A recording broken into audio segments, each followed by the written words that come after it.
Another display that we have at the Twilight Tour, just because we do get a lot of questions from home gardeners about how to grow their potatoes, but then also how to store them. And it's amazing the amount of emails I get from all over the country about storage of potatoes from a lot of people who are purchasing potatoes.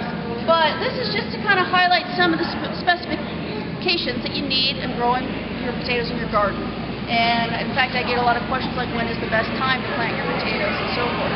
Although primarily my job is the conventional agriculture and so forth, but we also want to talk about potatoes as much as possible, even to the urban population or the home gardeners, to make sure that they again can appreciate the versatility and usefulness of potatoes. And so here we have some things that are that we just dug out in the field this year. Yukon Gem. Yukon Gem's a very nice variety that was just released in the last several years. It's kind of it would be very similar to a Yukon Gold. Very nice quality potato, good yields for people in their gardens, stores well, and a very nice flavor and cooks up very nicely. So we're quite excited about the Yukon Gems. We also like to highlight to people what are some of the concerns, maybe issues that they might see in their garden, and try to explain to them why they may see abnormal shaped potatoes. Of course, we have some reds. We talk about, again, some of the other problems that they might see: wireworm, sprouting, dry rot. But we also like to really focus on some of the specialties, because that's a lot of fun that people like to grow in their garden, because it's easy for them to eat right away and not have to store too long before they go to the supermarket. And so we have some all blues.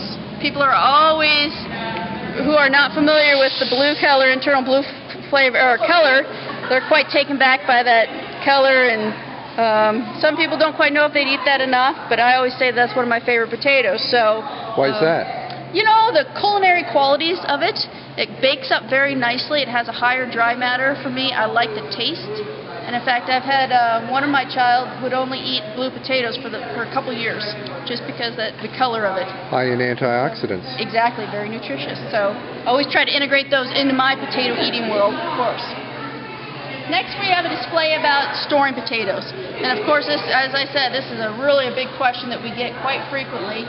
And where should they store them? So actually, we did a study with some college students at our local community college to look at where are the best places in your house to store potatoes.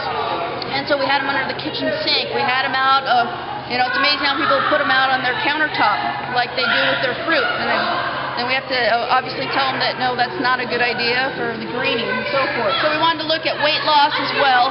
So again, cooler environments are the best. In the dark, which we always have to stress. It's amazing how much we have to stress that. And then higher humidity, maybe in a perforated bag and so forth. So a lot of times your garages are the best places to go for, or a pantry. We also talk a little bit about the Debbie Meyer bags, because sometimes we get some questions about those. And the what bags? The Debbie Meyer, the green bags. You see them as advertised on TV, and now they're throughout all the supermarkets to show whether you should put your produce in those or not. And so we've done some work on that. So yeah, we just kind of stress again to our constituents, our communities, on the benefits of potatoes and what we can do at the University of Idaho to help them, whether they're growing 1,000 acres of potatoes or whether they're growing a couple of potatoes in their garden. This is sort of an outreach program for the extension to show the people that you're not just here for the farmers, you're here for everybody. Absolutely. This is exactly that. We're trying to outreach to everybody and really try to stress, again, not only the versatility, as we're going to point out for potatoes, but the versatility of the University of Idaho and the extension programs and what we can do for the community.